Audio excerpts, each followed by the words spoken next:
वेदांत सार सुबोधिनी टीका सहित का अभ्यास कर रहे हैं हम।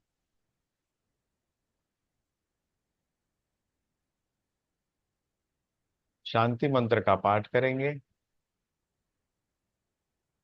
ओम सहनाववतु सहनौ भुनक्तु सह वीर्यंकरवावहै तेजस्विनावधीतमस्तु मा विद्विषावहै।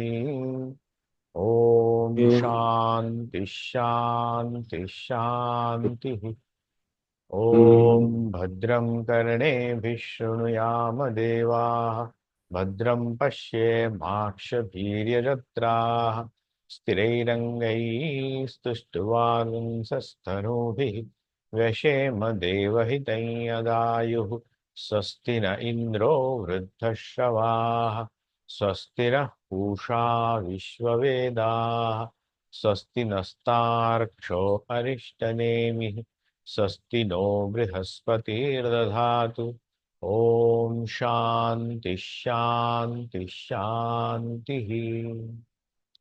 शांति मंत्र का ये स्क्रीन आपके सामने दिखाई दे रहा है। जी स्वामी जी। अभी गुरु परंपरा का प्रणाम मंत्र का नहीं।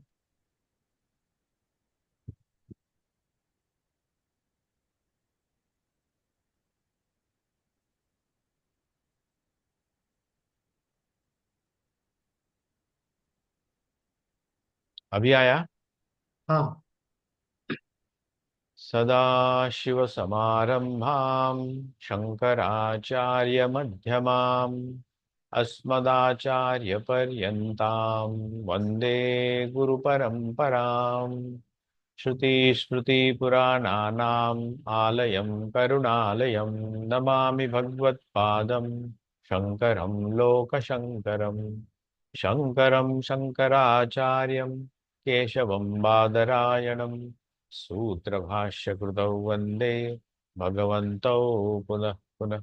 ईश्वरो गुरुरात्मेति मूर्तिभेदविभागिने व्योमवद्व्याप्य देहाय दक्षिणामूर्तये नमः।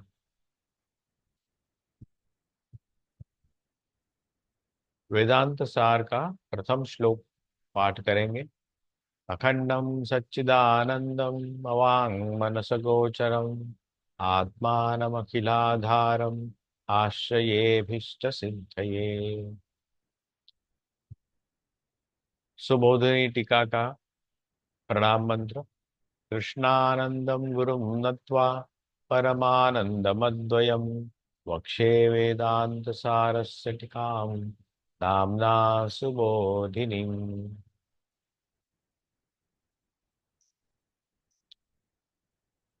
तो हमने अखंड का व्याख्यान देखा। अखंड का अखंड मतलब क्या है, जहाँ सजातीय विजातीय भेद नहीं है। दिखाई दे रहा है अखंड।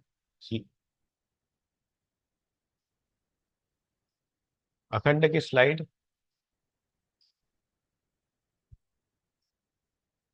जी स्वामी जी। जी।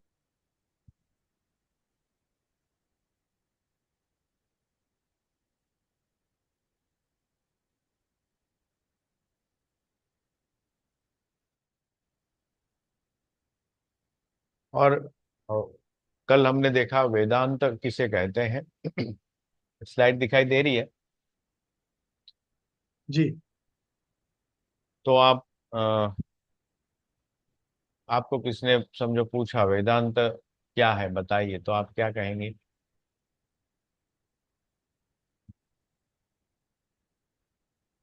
अ, वेदांत मतलब गीता, उपनिषद और ब्रह्मसूत्र, ये तीनों मिला के जो निष्कर्ष निकलता है वही वेदांत है। और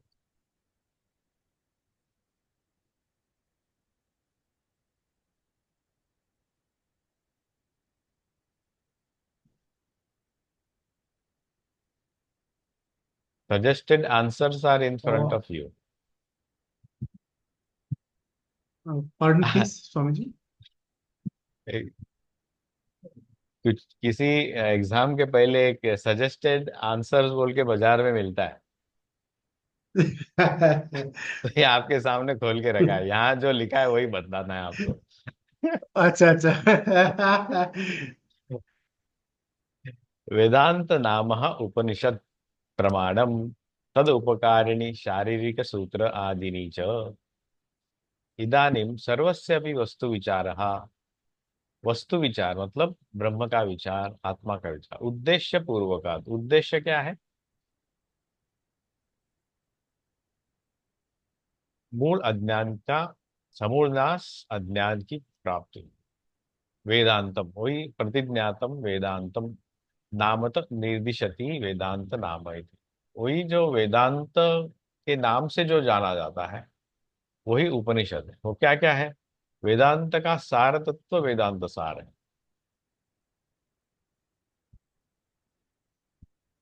और वेद क्या है? वेद वेदों का अंत है, इसलिए उसको वेदांत कहा है। और उसका उन वेदों का निष्कर्ष उसमें आया है, उसका तात्पर्य उसमें आखिर के भाग में आया है। वो सार तत्व है, वेदों का सार तत्व, वेदों का तात्पर्य, वेदों का निष्कर्ष जहाँ आता है वो ही है वेदांत। इसीलिए भी ये है कि वो अंत भाग है। वेदों के चार भाग है: संहिता, ब्राह्मण, आरण्यक और उपनिषद। संहिता, ब्राह्मण, आरण्यक ये कर्म कांड में आते हैं, और उपनिषद ज्ञान कांड में आता है। और इसीलिए भी उसको वेदांत कहा गया है। वेदों का अंत भाग है, चतुर्थ है, फोर्थ बुक। बुक हम ऐसा ही कहते हैं, लेकिन it's not a kind of book. संहिता जो गुरु गृहवास में जो नए नए ब्रह्मचारी आते हैं उनको पाठ के कराया जाता है। उनमें स्तुति रहती है देवताओं की, और बहुत कुछ ऐसे सूक्त वगैरह रहते हैं, उनको संहिता की जाती है। ब्राह्मण है जहाँ आपको यज्ञ याग आदि कैसे कराए जाते हैं, क्यों करने हैं, और उनका विवरण रहता है। यज्ञ याग करवाए जाते हैं ब्राह्मण भाग में। और आरण्यक जो होता है वो, और ये ब्राह्मण भाग जो है गृहस्थों के लिए है। उनका पठन पाठन और उपयोग गृहस्थ लोग करते हैं। और आरण्यक ज्यादातर वानप्रस्थी लोगों के लिए होता है। वहां पे भी यज्ञ याग आदि के बारे में रहता है, लेकिन नॉट प्रत्यक्ष रहता है, लेकिन उपासना आदि ज्यादा रहती है आरण्यक भाग में। और इन तीनों का जो अभ्यास करता है, अपने जीवन में उतारता है, बाद में उन उसमें एक विशिष्ट प्रकार की बुद्धि बोलो या धारणा बोलो अ, निर्माण होती है। को जानना चाहता है कि इसके बाद में कुछ है क्या। इस ये तो जगत जान लिया, इस जगत के बाद का भी जान लिया, तो और और मुझे और क्या करना चाहिए इस जीवन को और सुंदर बनाने के लिए, और समृद्ध बनाने के लिए। तो उपनिषदों में उसका ज्ञान बताया है। उसे ज्ञान कांड कहते हैं उपनिषदों में। उसे ही वेदांत का वेदांत के नाम से अ, बोला गया है। वहाँ ज्यादातर गुरु शिष्य का संवाद ज्यादा होता है, जहाँ ब्रह्म, जगत, जीव, ईश्वर, अ, आत्मा, इन चीजों के बारे में डिस्कशन होता है, और उसको कैसे प्राप्त किया जाए उसके बारे में। उपनिषदः एव प्रमाणम। उपनिषद प्रमाणम, उपनिषद को ही प्रमाण माना गया है। और जहाँ उपनिषदः यत्र प्रमाणम इति वा, और एक उसका अर्थ यह है कि जहाँ और कुछ प्रमाण उपलब्ध ही नहीं है, वहाँ उपनिषद ही प्रमाण माना जाता है।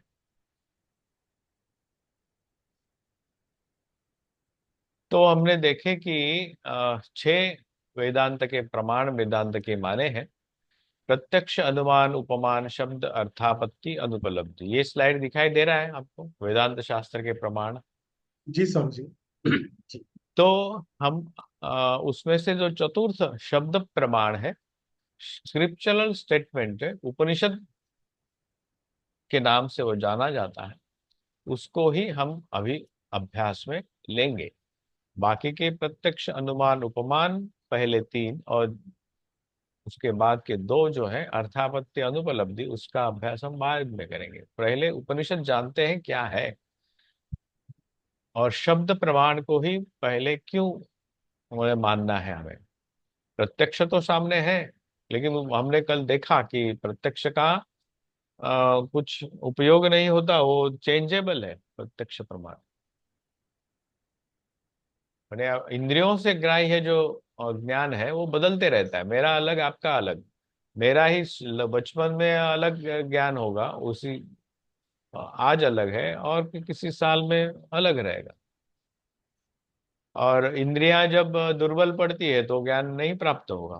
तो प्रत्यक्ष प्रमाण को हम पूर्ण ज्ञान नहीं मान सकते।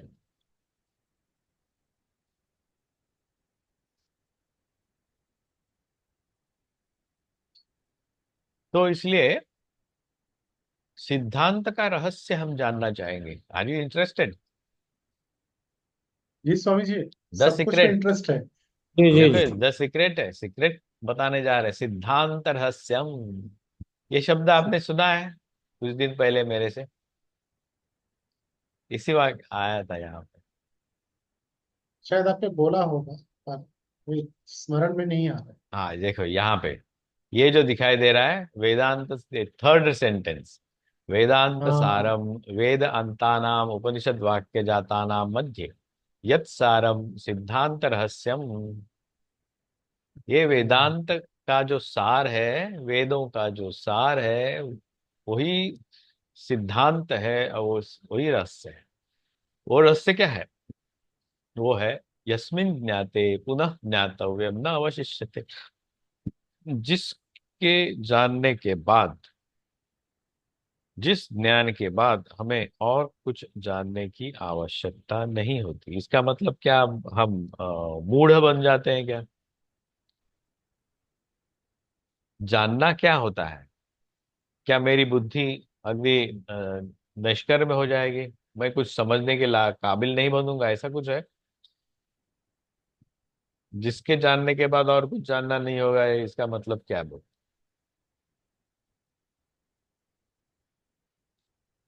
उसी में बराबर हो जाते हैं। किससे? जिस चीज को जानना चाह रहे हैं हाँ हाँ। वही बन जाते हैं। यस्मिन ज्ञाते पुनः ज्ञातव्यम न अवशिष्यते, ये जानकर कोई भी बच्चा डर जाएगा। तो मैं भी डर रहा हूँ। अरे मैं कुछ जान लिया, और कुछ जानने के लिए मेरी बुद्धि तो मूड हो जाएगी, मेरा ब्रेन चलेगा नहीं, ऐसा कुछ है?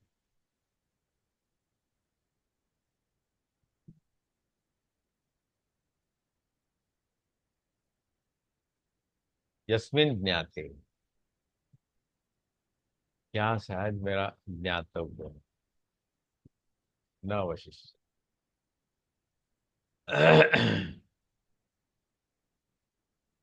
मतलब क्या जानने से और कुछ जानना बाकी नहीं रहता, ये क्या चीज है?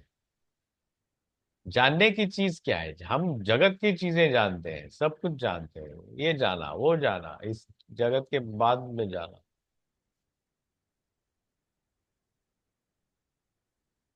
हम कृतकृत्य बन जाते हैं। ठीक है, देखते हैं, हमें पता नहीं है अब तक क्या जानने से क्या बाकी रहता है, क्या बाकी नहीं रहता है। हम जैसे जैसे आगे बढ़ेंगे तब थोड़ा थोड़ा समझ में आएगा। तो हम आज सिर्फ रहस्य जानेंगे, सिद्धांत रहस्य, द सीक्रेट। फोटो याद है?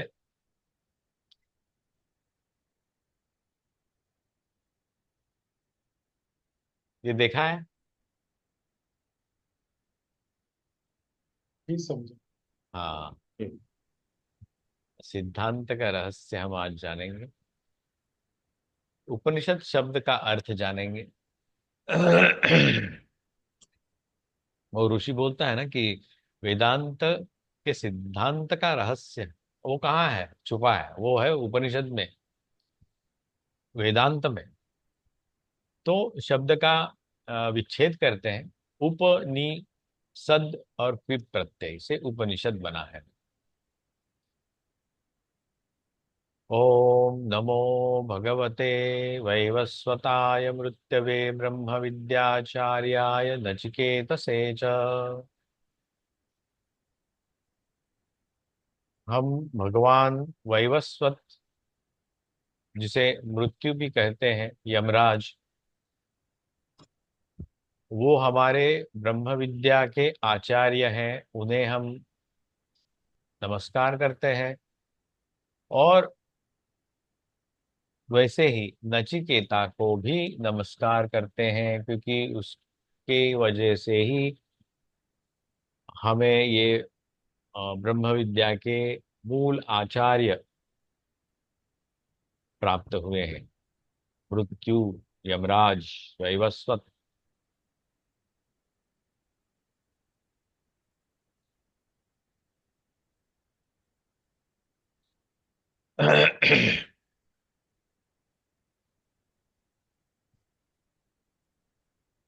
अथ काठकोपनिषद वल्लीनां सुखार्थ प्रबोधनार्थम अल्पग्रंथाः वृत्तिरारभ्यते। काठक उपनिषद वल्ली जो है, वहां से कठोपनिषद की एक भाग है। वहां से सुखार्थ प्रबोधनार्थम, मतलब इजी अंडरस्टैंडिंग, ये छोटा सा small topic is taken under consideration for explanation. सुखार्थ प्रबोधनार्थम अल्पग्रंथा वृत्तिरारभ्यते।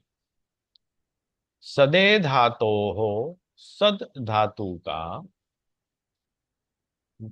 विशरण गति अवसादन, विशरण गति और अवसादन, ये तीन अर्थ होते हैं सद धातु के। अर्थस्य उपनिपूर्वस्य, उप और नि उसके पहले, सद धातु के पहले धातु को उपसर्ग लगते हैं और प्रत्यय लगते हैं तो एक शब्द बनता है। उपनिपूर्वस्य कृत प्रत्यय अंतस्य रूपम उपनिषद इति। उपनिषद शब्द कैसे बना? उप लगाया उपसर्ग, नी लगाया उपसर्ग, कृत प्रत्यय लगाया उसके बाद में।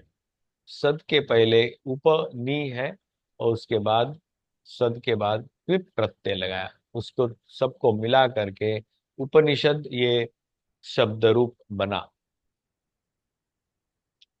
उपनिषद शब्देन च व्याचिख्यासित ग्रंथ प्रतिपाद्य वेद्य वस्तु विषया विद्या उच्यते।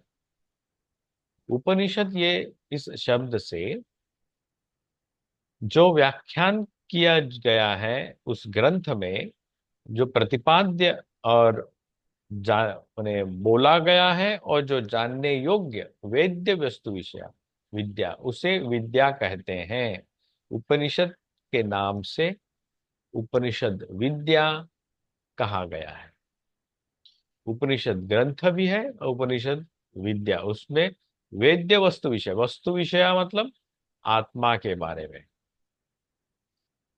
प्रत्यगात्मा के बारे में जहां कहा गया है जिस ग्रंथ में, वही उस ग्रंथ का प्रतिपाद्य विषय है, उसे विद्या कहते हैं। सा विद्या या विमुच्यते। विद्या क्या उपनिषद है? केन पुनः अर्थ योगेन उपनिषद शब्देन विद्या उच्यते। क्या उपनिषद शब्द से विद्या कही गई है? तो ऋषि कहते हैं, ये मुमुक्षवाः दृष्ट अनुश्राविक विषय तृष्णाः संत, मतलब जो मुमुक्षुगण दृष्ट और अनुश्राविक, दृष्ट मतलब इस जगत के, अनुश्राविक मतलब जिसके बारे में हमने जाना है, वेदों से ही जाना है, अनुश्राविक विशिष्ट प्रकार से जाना है।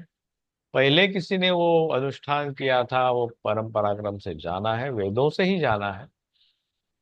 विषय वितृष्णा संत, उन ये जो विषय है, दृष्ट विषय है, मतलब इस जगत के विषय है, और इस जगत के बाद में जितने भी लोक हैं, स्वर्ग आदि लोक हैं, वहां के विषय जो है, भोग के विषय जो है, उनसे वितृष्णा हो गई जिस मुमुक्षु की, उपनिषद शब्द वाच्याम, उपनिषद इस शब्द से, जिस वक्षमान लक्षणाम, जिस लक्षण से, विद्याम, जिस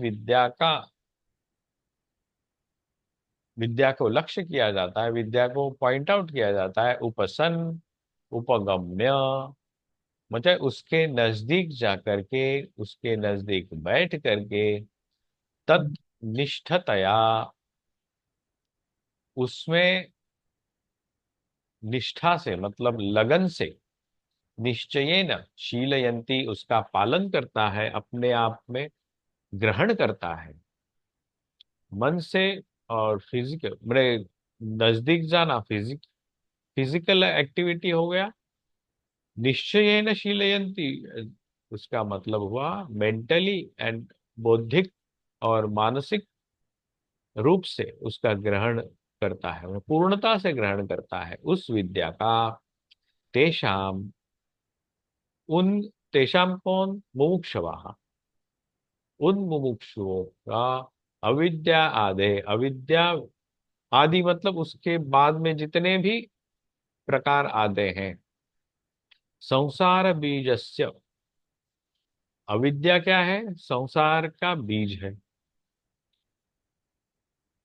अविद्या क्या है, हम देखेंगे बाद में उसके रियल डेफिनेशन। अविद्या, जो हमें नहीं पता है, उसे अविद्या है, वो वही संसार का बीज है। विशरणाद, हिंसनाद, विनाशनाद, उस संसार बीज का, अविद्या का विनाश होता है। विशरणाद, हिंसनाद, विनाशनाद इति अनेन, जिस इंस्ट्रूमेंट से, अनेन में जिस वस्तु से, अर्थयोगेन, अनेन अर्थयोगेन, जिस अर्थ का जो पॉइंट आउट किया हुआ है, विद्या उपनिषद इति उच्यते, उस विद्या को उपनिषद ऐसे कहा गया है। निचायतम मूर्तिमुखात प्रमुच्यते,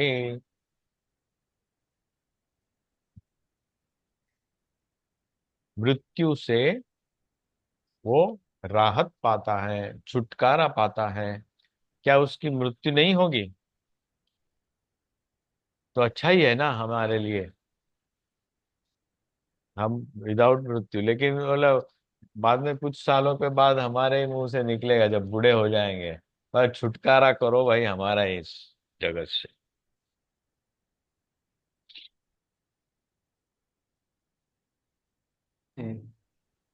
है कि नहीं?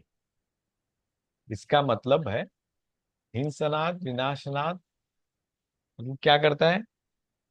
मूल अज्ञान निवृत्ति, परमानंद प्राप्ति होती है उसको, विनाश होता है, अविद्या का विनाश। विनाश हो गया, हुआ क्या उसके बाद? सा विद्या या विमुच्यते, ये यहाँ का नहीं है, कहीं और की शब्द है ये, मुंडक का वाक्य है शायद, तो मुझे याद आया, मैंने यहाँ लिख दिया।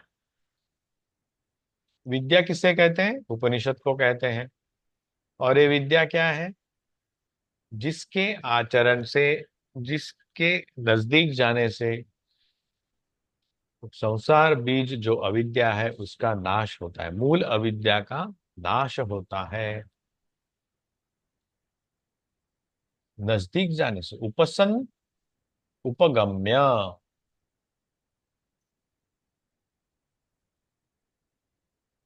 मैंने उसको हाईलाइट किया है, उपसन्न नजदीक जाकर, उपगम्य नजदीक बैठकर, थोड़ा उसको निष्ठ, डार्क कीजिए, हाँ, रेड को थोड़ा डार्क कीजिए।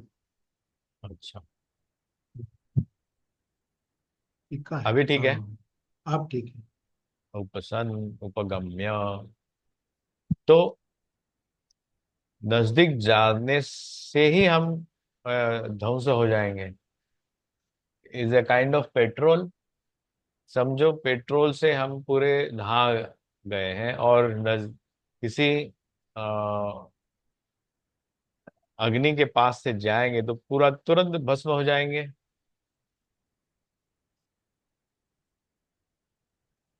सही है। बोलिए। जी। जी, शरीर ध्वंस हो जाएगा। तुरंत। इसका मतलब हमें पूरा पूरी उसमें अंतर्बाह्य हमें उसका अच्छा। शीलन करना, अनुशीलन करना चाहिए। तभी उसके नजदीक जाकर ही हमारा वो अविद्या जो है, अब संसार बीज नाश हो जाएगा तुरंत। उपसन् उपगम्य तन्निष्ठतया निश्चयेन शीलयन्ति तेषाम् अविद्या आदेः संसार बीजस्य विशरणाद् हिंसनाद् विनाशनाद् इति अनेन अर्थयोगेन विद्या उपनिषद इति उच्यते। उस विद्या के नजदीक जाते ही हमारा हमारी जो अविद्या है नष्ट हो जाएगी, संसार बीज नष्ट हो जाएगा। तो अंतर्बाह्य हमें मुमुक्षु बनना है। मुमुक्षु होने से ही होगा, नहीं तो नहीं होना। इंक्विजिटिवनेस नहीं। अच्छा, सीख जान लेते हैं। कठिन है थोड़ा। नेक्स्ट है क्या? उपनिषद ब्रह्म विद्या है ये। स्लाइड दिखाई दे रही है, पूर्व उक्त। जी। जी। हाँ। अ- जी। अच्छा। क्या उपनिषद ब्रह्म विद्या है? पूर्व उक्त विशेषणान मुमुक्षुन्वा परम परम ब्रह्म गमयति इति ब्रह्म गमयितृत्वेन योगात् ब्रह्म विद्या उपनिषद। ब्रह्म के नजदीक लेके जाता है। पूर्व उक्त विजय विशेषणान मैंने आगे जो मुमुक्षु का क्वालिफिकेशन जो देखा हुआ है, उस प्रकार का मैंने अंतर्बाह्य जो पूर्णता से उस विद्या का ग्रहण कर चुका है, अपने आप को बना चुका है,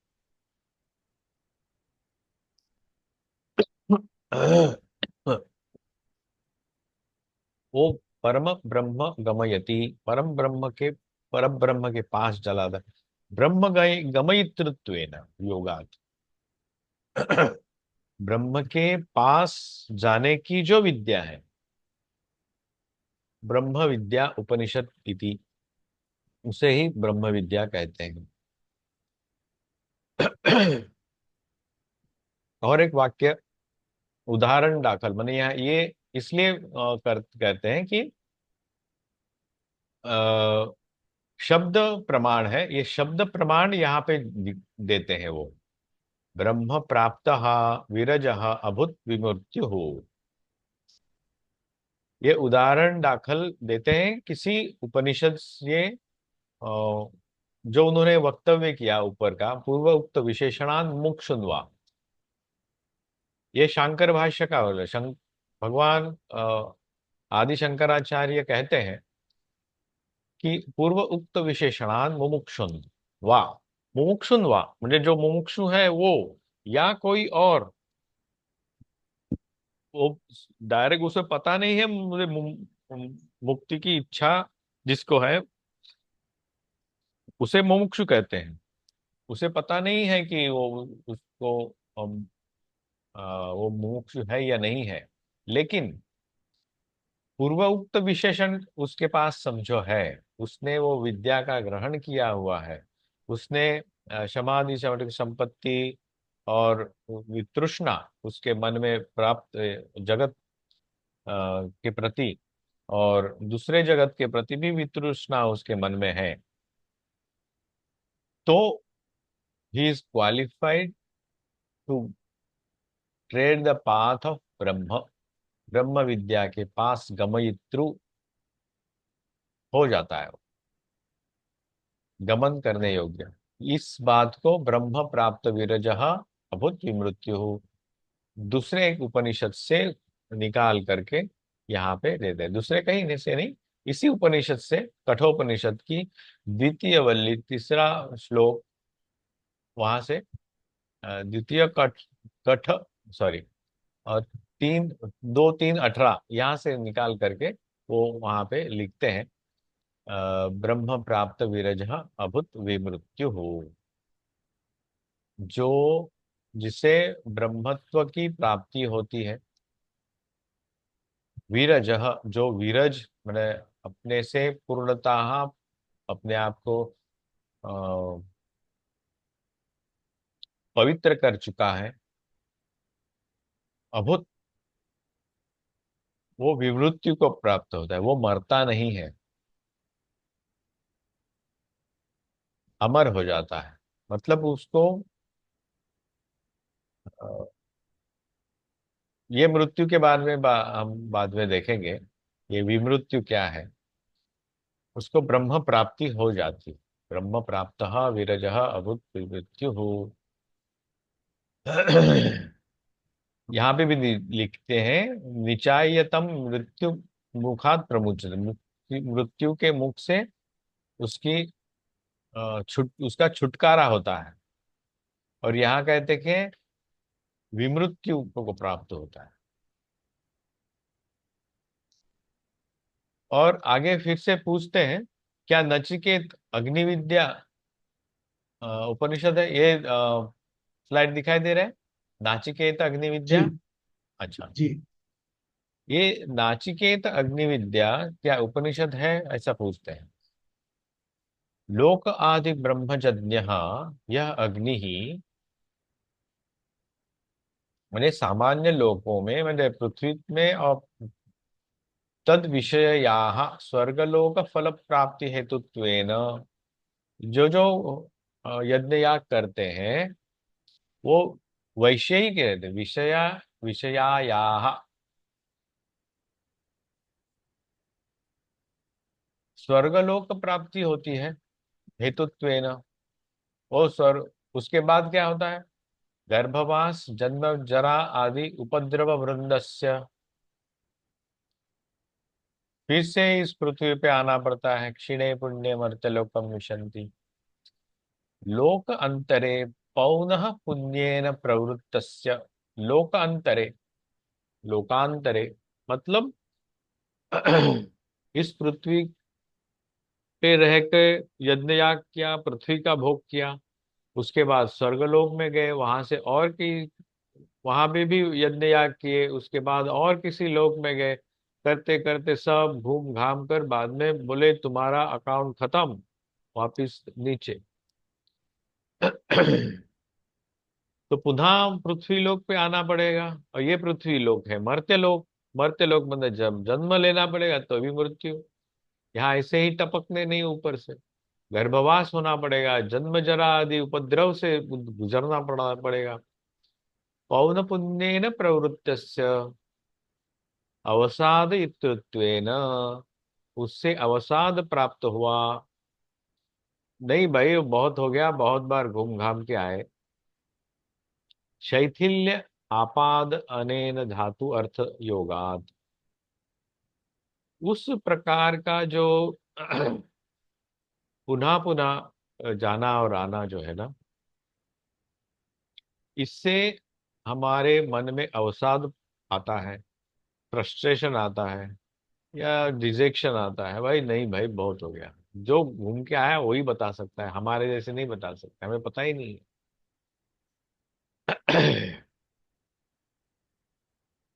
वो समझो घूम के आया, he if he has attain that, पहले कहाँ कहाँ कौन से लोक में घूमे, कितने बार घूमे, ये जो मेमोरी है उसके पास, he is quite much higher quality than us, at least from me. तो ऐसे व्यक्ति में अवसाद आने के बाद शैथिल्य आता है, और इस शैथिल्य किसके बारे में, इस यज्ञ याग आदि में जो प्रवृत्ति है उसके बारे में। वो अग्नि विद्या अपि उपनिषद इति उच्यते। और वो क्या करता है, लेकिन उसमें नाचिकेता अति विद्या उसका नाम दिया। नचिकेता ने वो वर मांगा यम यमराज से, और उस अग्नि विद्या का, जिस अग्नि विद्या से ऐसे शैथिल्य प्राप्त हो सके, उस उन लोगों में जाकर के फिर से आ सके और अपनी साधना पूर्ण कर सके। योगात अग्नि विद्या भी उपनिषद इति उच्यते। ऐसी अग्नि विद्या, क्योंकि वो जो अग्नि विद्या है वैराग्य जगाने वाली है, और हमारे जो प्रवृत्ति है, भोग की प्रवृत्ति, इस जगत की और अन्य अन्य जगत की प्रवृत्तियां शैथिल्य करेगी, अवसाद प्राप्त करेगी।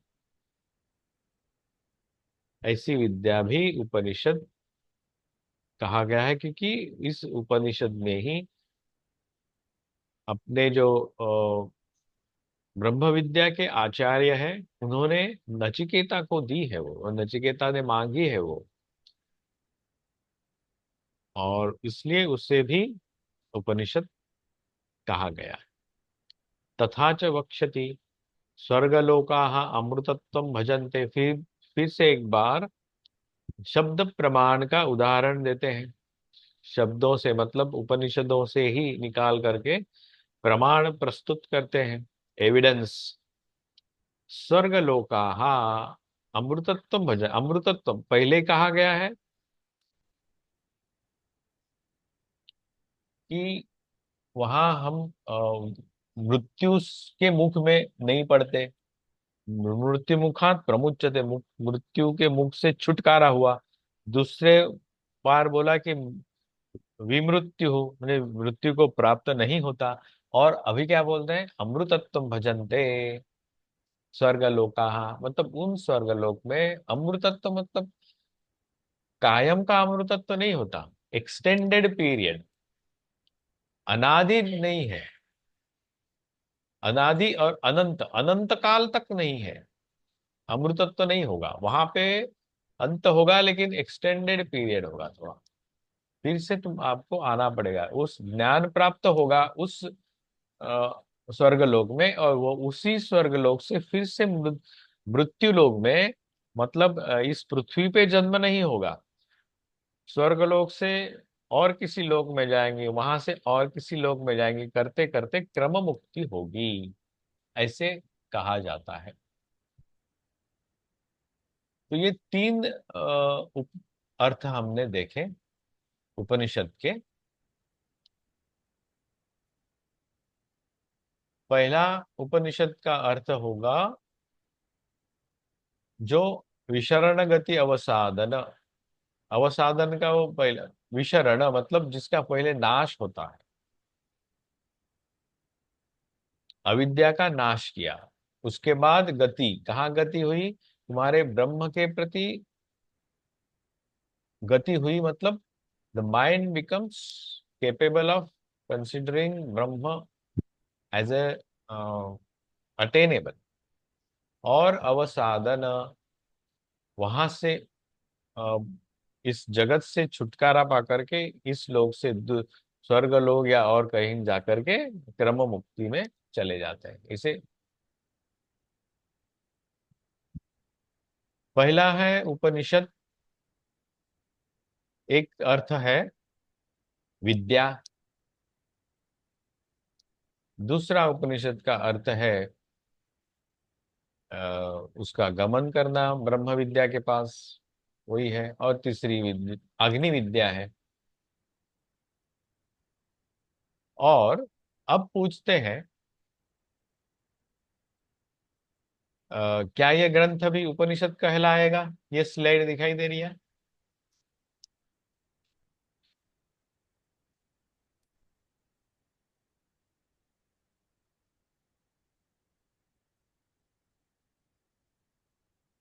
जी शिवानंद क्या? जी, क्या ये ग्रंथ भी उपनिषद कहलाएगा? जी जी, हाँ, ठीक है। तो शंका उठाई जाती है कि हमने तो देखा कि विद्या को ही अ, और ब्रह्म विद्या, अग्नि विद्या, इनको उपनिषद कहा गया है, और उसका उपनिपूर्व पूर्वस्य विप प्रत्ययान्त सद धातु, ऐसा ही कहा गया। तो ननु च उपनिषद शब्देन अध्येतारः ग्रंथः अपि अभिलषन्ति। अध्येतारः ग्रंथ में, जिस किताब का, जिस पुस्तक का, जिस ग्रंथ का हम अभ्यास कर रहे हैं, पढ़ रहे हैं, क्या उसे भी उपनिषद कहा जाएगा? वो कौन सा ग्रंथ है? वो वेदों का चतुर्थ भाग है, वेदांत है। यदि है, जैसे कुछ समय पहले शिवानंद जी ने पूछा, क्या अ, जैसे दूसरे ग्रंथ है, शिवानंद जी कौन से ग्रंथों का उल्लेख किया था आपने?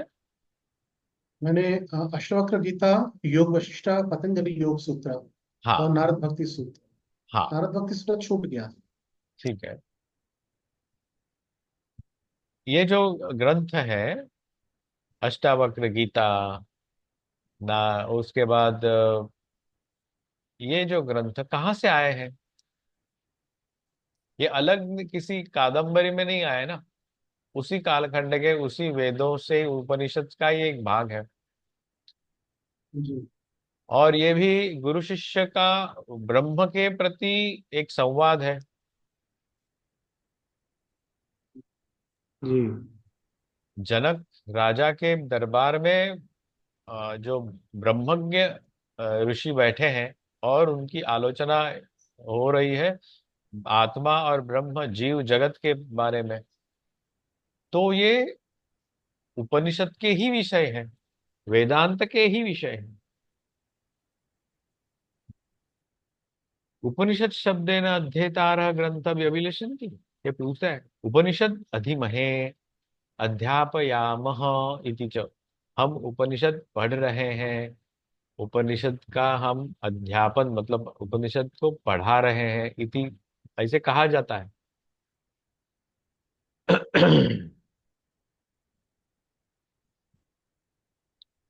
एवं एष न दोषः। इसमें कुछ दोष, ऐसे कहने में कुछ दोष नहीं है, क्योंकि अविद्या आदि संसार हेतु विशरण आदे है। अविद्या आदि का जो संसार हेतु है, उनका नाश करते हैं ये ग्रंथ, या उनके उनमें लिखे हुए शब्द। उनको पढ़ना और उनको पढ़ाना, ये उपनिषद का ही भाग है। सद धातु अर्थस्य ग्रंथ मात्रे असंभवाद विद्यायाम च संभवाद।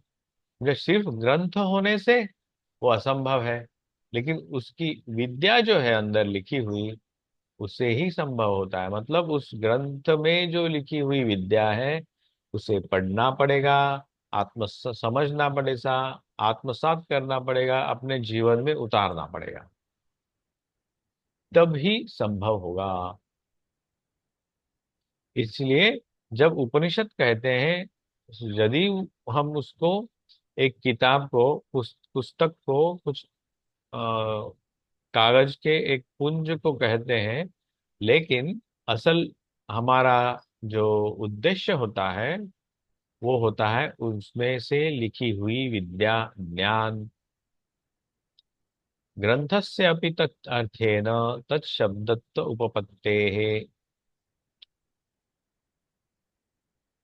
उसी अर्थ से ग्रंथ को भी हम उपनिषद कह सकते हैं। जैसे आयुर्वै धृतम इति यादिवत, कुछ शब्द हम ऐसे वाक्य हम बोलते हैं कि आयुर्वै घृतम, मतलब घी, घृत घी को कहते हैं, घी आयु है। घी आयु कैसे होगा? उसको घृत बनाना पड़ेगा, ठीक प्रोसेस के साथ, सही सही प्रोसेस के साथ उसको सही खाने के साथ उसको खाना पड़ेगा, उसको पचाना पड़ेगा, तब जाकर वो सेहत बनेगी। और सेहत से हम मेहनत करेंगे तो भी हमारी आयु बढ़ेगी। नहीं तो सिर्फ घृत एक डब्बा सामने लाके रहने से क्या हम आयुर्वान बनेंगे? नहीं बनेंगे। या वो जो घृत है, क्या उसकी आयु बढ़ेगी? कुछ भी नहीं होगा। आयुर्वेद घृतम मतलब उस घृत को सही से खाना पड़ेगा, पचाना पड़ेगा, मेहनत करनी पड़ेगी, तब जाकर हमारी आयु बढ़ेगी। वैसे ही इस ग्रंथ को भी हमें पढ़ना पड़ेगा, समझना पड़ेगा और जीवन में उतारना पड़ेगा। तस्मात् विद्याया मुख्यया वृत्त्या उपनिषद शब्द वर्तते। उसकी जो विद्या, ये मुख्य, ये है मुख्यया वृत्त्या, वृत्ति है उसकी, उसे उपनिषद कहा जाता है। उस उन शब्दों को उपनिषद कहा जाता है। ग्रंथे तो भक्त इति, ग्रंथ को एक गौण रूप से उपनिषद कहा जा सकता है। लेकिन उपनिषद कहने से उसमें जो शब्द लिखे हैं, उनमें उन शब्दों से जो विद्या हमें अपेक्षित है, उस विद्या को ही उपनिषद कहा जाएगा।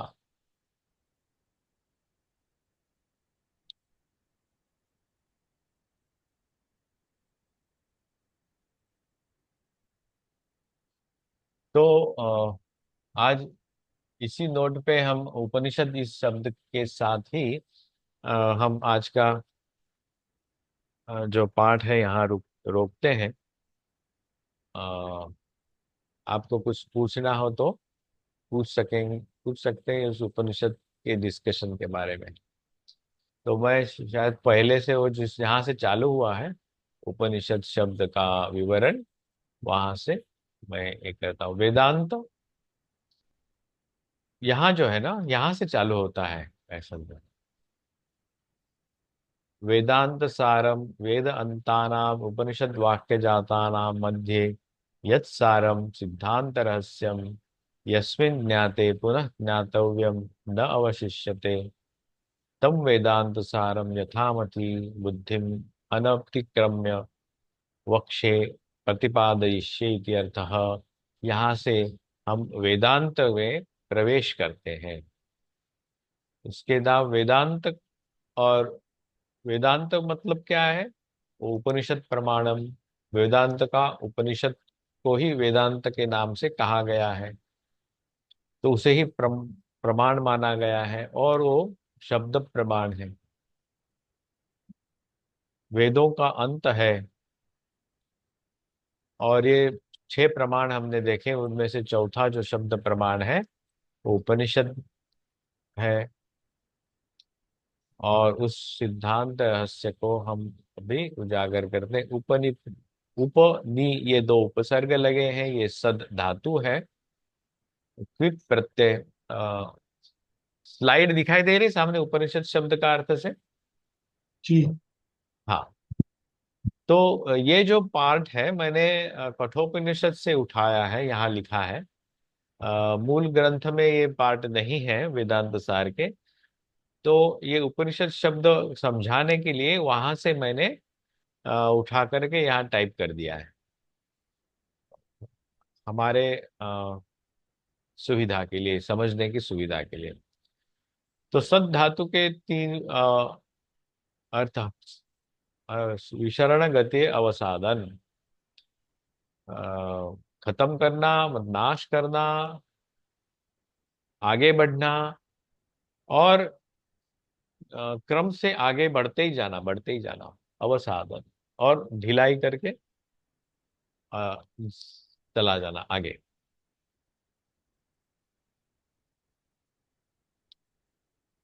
और उपनिषद शब्द से अ, असल में उस विद्या को कहा जाता है। अ,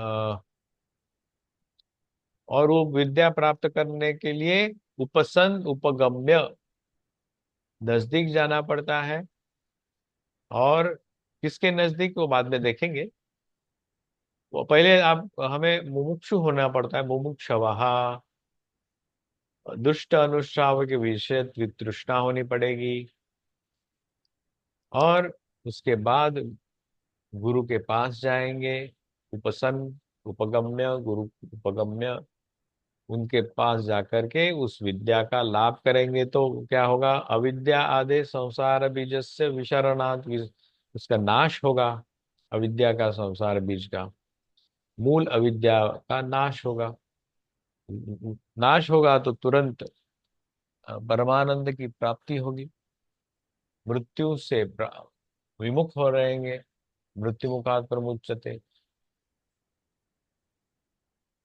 ब्रह्म के पास पहुंचेंगे और उसके बाद स्वर्गलोकाः अमृतत्वम भजन्ते, स्वर्गलोक में जाएंगे। वहां से अन्य अन्य लोक होते होते हम क्रम मुक्ति से इस जीव जगत के संसार से मुक्ति पाएंगे। और इस उपनिषद के नाम से किसी ग्रंथ को, पुस्तक को भी कहा जाता है, लेकिन वो गौण रूप से कहा जाता है। असल में उसमें लिखे जो शब्द है और उस शब्दों से जो विद्या उत्पन्न होती है हम में, उसे ही उपनिषद कहते हैं। तो ये हुआ आज का पाठ और उसका रिकैप। तो हम अभी इसका ये रिकॉर्डिंग, धन्यवाद, आज का पाठ यही समाप्त करते हैं। ओम पूर्णमदः पूर्णमिदं पूर्णात् पूर्णमुदच्यते, पूर्णस्य पूर्णमादाय पूर्णमेवावशिष्यते। ओम शांति शांति शांति। हरि ओम तत्सत्। श्री राम कृष्णार्पणमस्तु।